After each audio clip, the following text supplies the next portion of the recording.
Hi everybody, in this video we'll learn all about convolutional neural networks in the context of an image classification problem. Hi there and welcome to LearnOpenCV. CNNs were specifically developed to process image data. Here we show the network architecture of one of the earliest CNNs called VGG16, developed in 2014. At that time, this was a state-of-the-art model that was comparable to human-level performance. The diagram shows the general structure of a CNN, which typically includes a series of convolutional blocks followed by a number of fully connected layers. The convolutional blocks extract meaningful features from the input image, which are passed through the fully connected layers for the classification task. In the previous video on image classification, we used a densely connected multi-layer perceptron network to classify handwritten digits. However, MLPs are not well suited for processing image data for a couple of reasons. One reason is that they're not translation invariant. What this means for the digit classification task is that the network will react differently depending on where the digit is located within the image frame. So as shown in the example images, when the digits are centered in the image frame, the MLP network will do a fairly good job of identifying the correct digit. But if the digits are off-center, then the predictions are much less reliable, as shown in the examples. Another reason that MLPs are not well suited for processing image data is due to the excessive number of parameters in the network, which can make the network highly prone to overfitting. This is primarily because image data usually represents a large number of inputs, coupled with the fact the layers in an MLP are all fully connected. So as an example, let's consider a fully connected network that takes as input a color image that's 224 by 224. Which happens to be the same size image that's used by the VGG16 network. However, in an MLP network, this image data needs to be flattened into a one-dimensional vector that contains over 150,000 elements, which represent the raw pixel values in the image. If we then add 3 fully connected layers with 128 neurons each, then this portion of the network would contain over 300 billion parameters, which is extremely large, and not only would it take a very long time to train such a network, but it would also require a vast amount of data and would be very prone to overfitting on the training data set. Fortunately, there's better ways to process image data. Convolutional neural networks were developed to more effectively and efficiently process image data. Let's now take a look at VGG16 to study the architectural components and the operations associated with individual layers in a CNN. At a high level, CNN architectures contain an upstream feature extractor followed by a downstream classifier. The feature extraction segment is sometimes referred to as the backbone or body of the network, and the classifier is sometimes referred to as the head of the network. In this section, we'll introduce all the layer types that form the basis of both network components. To facilitate the discussion, we'll refer to the VGG16 architecture shown here. The model begins with 5 convolutional blocks, constituting the model's feature extraction segment. A convolutional block is a general term used to describe the sequence of layers in a CNN that are often repeatedly used in the feature extractor. The convolutional blocks are followed by 3 fully connected layers which transform the extracted features into class predictions in the final output layer. Notice that the layers depicted in the architecture each have a spatial dimension and a depth dimension. These dimensions represent the shape of the data as it flows through the network. The VGG16 network is specifically designed to accept color images with an input shape of 224 by 224 by 3, where the 3 represents the RGB color channels. As the data passes through the network, the shape of the data is transformed. The spatial dimensions are intentionally reduced while the depth of the data is increased. The depth of the data is also referred to as the number of channels.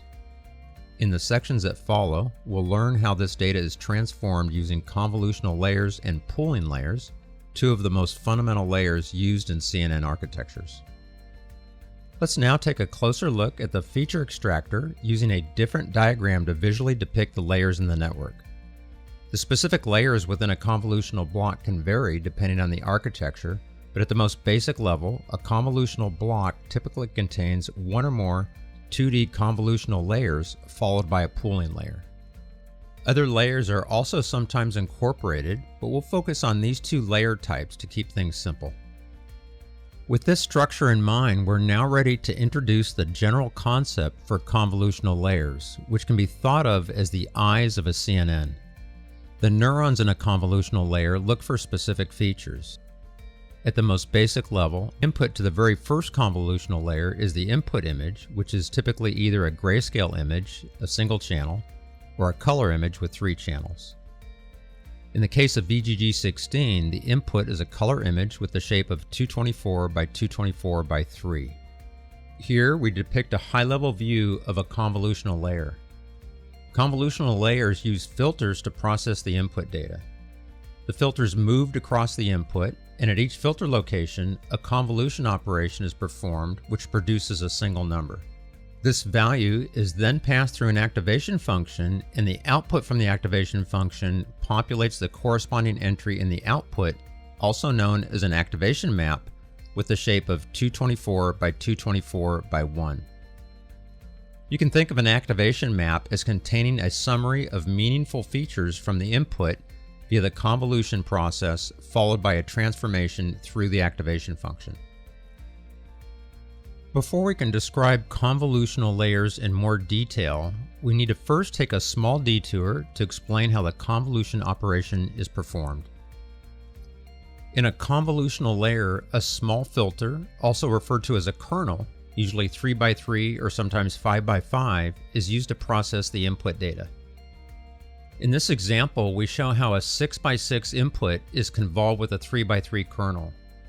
Here we use a well-known kernel often used in image processing called a Sobel kernel, which is designed to detect vertical edges. The elements in this kernel are fixed. However, it's important to note that in CNNs, the elements in the kernel are weights that are learned by the network during training. The convolution operation consists of placing the filter over a portion of the input and multiplying the elements of the filter with the corresponding elements of the input. The resulting value is a single number representing the output of the convolution operation for a given filter location. Sliding the filter 1 pixel at a time corresponds to a stride of 1. The filter location is shown in dark blue, and this region is also referred to as the receptive field. Notice that the center of the filter is indicated in green. The convolution operation performed at each filter location is simply the dot product of the filter values with the corresponding values in the receptive field in the input data. A sample calculation is provided for the first 2 filter locations so you can confirm your understanding of the operation. Notice that at each filter location, the operation produces a single number placed at the corresponding location in the output. In other words, the location in the output corresponds to the center of the receptive field overlaid on the input slice. Notice that the output from the convolution operation has a smaller spatial size than the input slice. This has to do with how the filter is placed over the input data so that it does not extend beyond the boundary of the input. However, padding techniques are often used to pad the input image so that the output is the same size as the input. Using a stride larger than 1 will also reduce the size of the output from the convolution operation. However, in the remainder of this video, for simplicity, we'll assume a padding configuration that maintains the spatial size of the data in the convolutional layers. Before we continue, we wanted to give you a more concrete example of how specific kernels can detect basic structures in an image. This is a really nice website that allows you to interactively experiment with various kernels using a pixelated input image so that you can appreciate the computations involved in the convolution operation and the associated output shown to the right.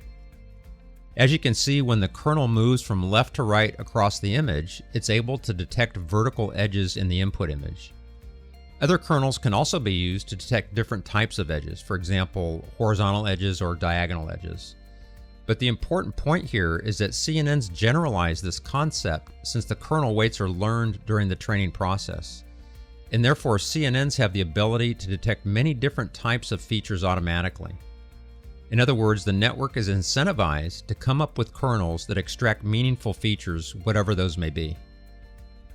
Recall from the discussion earlier, the output of a convolution operation is passed through an activation function to produce what are known as activation maps.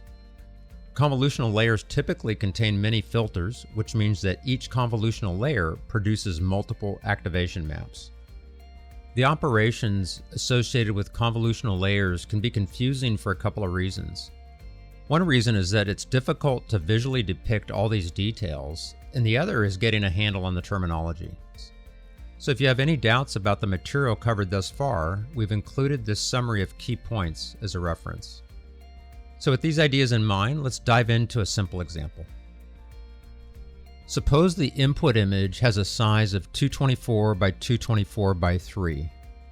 There's no specific requirement for the spatial size of a filter, but it must have a depth of 3 to match the depth of the input image.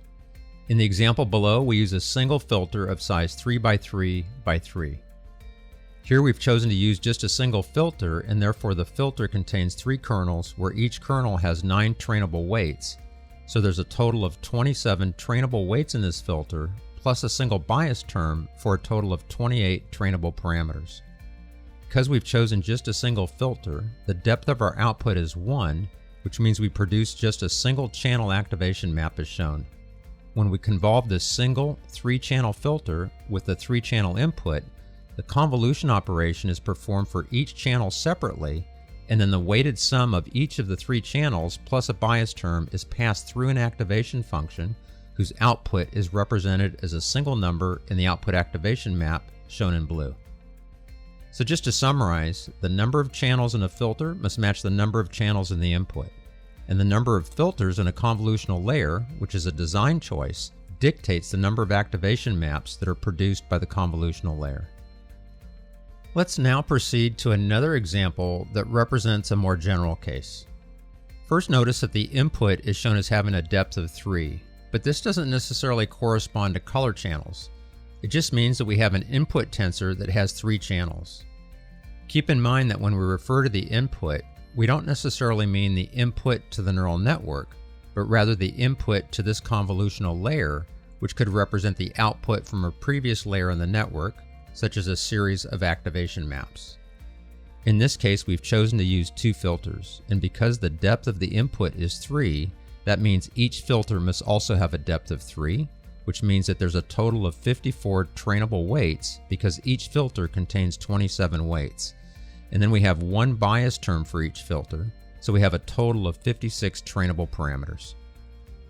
Before we move on to pooling layers, it's worth discussing some of the intuition associated with filters.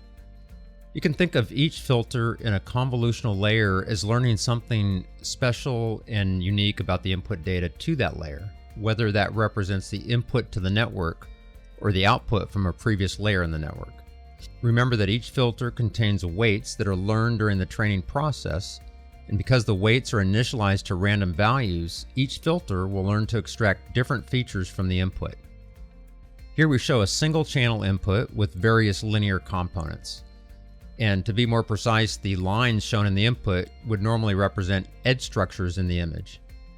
In this example, we have a convolutional layer with 3 filters, and we're showing that each filter learns to detect different types of edges. In the output activation maps, we're emphasizing the highly activated neurons associated with each filter. So for example, the 3rd filter learns to detect diagonal lines, and so the 3rd activation map will have highly activated neurons that correspond to that edge structure in the input data. This general idea can then be extended as the data in a CNN is processed through several layers. It turns out that CNNs are able to learn hierarchical features that are based on lower level elements like edges, corners, and arcs. This starts to become very difficult to visualize across many layers, but a paper published in 2013 developed a novel visualization technique that gives insight into how CNNs are able to learn hierarchical features. In the diagram, we show 2 examples from the original research paper to illustrate that filters in the first layer learn to detect basic structural elements like edges and color blobs, while layers deeper in the network are able to leverage the data from previous layers to detect more complex compositional structures like the wheels of a car. So we hope that gives you a better feel for how CNNs use features to characterize image content. At this point, we're now ready to study pooling layers. In most CNN architectures, it's typical that the spatial dimensions of the data is reduced periodically via pooling layers. Pooling layers are typically used after a series of convolutional layers to reduce the spatial size of the activation maps of a preceding convolutional layer. You can think of this as a way to summarize the features from an activation map. Using a pooling layer will therefore reduce the number of parameters in the network because the input size to subsequent layers is reduced. This is a desirable effect because the computations required for training are also reduced, and using fewer parameters often helps mitigate the effects of overfitting. Pooling is a form of downsizing that uses a 2D sliding filter that passes over the input slice according to a configurable parameter called the stride. The stride is the number of pixels that the filter moves across the input slice from one position to the next between pooling operations. There are two types of pooling operations, average pooling and max pooling. However, max pooling is the most common. For any given filter location, the corresponding values in the input slice are passed through a max operation, and the maximum value is recorded in the output. As shown in the example, we have a 4x4 input slice, a 2x2 filter, and a stride of 2. The corresponding output is therefore a 2x2 downsized representation of the input slice. Contrary to convolutional filters, the filter in a pooling layer has no trainable parameters. The filter simply specifies the size of the window to use for performing the max operation. Now that we've covered all the basic elements, let's now take a look at what a very simple convolutional block looks like at the beginning of a network. For simplicity, we show a single convolutional layer containing a single filter. The input to the layer is the input image. In the case of VGG16, this is a color image indicated by the 3 RGB channels with a spatial size of 224 by 224. After the convolutional layer, a max pooling layer is added to reduce the spatial dimension of the activation map to a size of 112 by 112. The only difference between this diagram and the convolutional blocks used in CNN architectures like VGG16 is that there are usually 2 or 3 consecutive convolutional layers followed by a max pooling layer, and the convolutional layers usually contain at least 32 or more filters. At this point, we're now ready to talk about the transition from the feature extractor to the classifier. As discussed earlier, the fully connected, dense layers in a CNN architecture transform extracted features into class probabilities. In the case of VGG16, the output from the last convolutional block, conv5, contains a series of activation maps with the shape 7 by 7 by 512. For reference, we've added a block diagram view of the network layers indicating the number of channels at key points in the architecture. Before the data from the last convolutional layer in the feature extractor can flow through the classifier, it needs to be flattened to a one-dimensional vector of length 25,088. After flattening, this one-dimensional layer is then fully connected to FC6 as shown in the diagram. Let's try to give some intuition for why the fully connected layers are needed and well suited for the classification task. The activation maps from a final convolutional layer of a trained CNN network represent meaningful information regarding the content of a particular image. Connecting the flattened output from the last convolutional layer in a fully connected manner to the classifier allows the classifier to consider information from the entire image. Remember that each spatial location in a feature map has a spatial relationship in the original input image. And just a note that the flattening operation indicated here is required for processing the activation maps through the classifier, but it doesn't alter the original spatial interpretation of the data. It's just a repacking of the data for processing purposes. To make this all a little more concrete, let's assume we have a trained model, which means all the weights in the network are fixed. Now consider an input image of a sports car and an elephant. These images have very different content, and therefore as the data for each image is processed through the network, the resulting feature maps at the last convolutional layer will look much different. It's important to remember that all the weights in the network are now fixed. In the feature extractor, the network has learned to detect a wide range of features across all the images in the training dataset. When these activation maps are processed through the classifier, it's the combination of the feature maps and the trained weights in the classifier that lead to higher activations for the specific output neurons associated with each input image type. The notional dotted lines between the fully connected layers represent pathways leading to the highest activations in the output neurons. In other words, large weights coupled with high activations at each layer. In reality, there's over 100 million connections between the flattened activation maps and the first fully connected layer in the classifier. So this is strictly a notional graphic to illustrate the basic concept.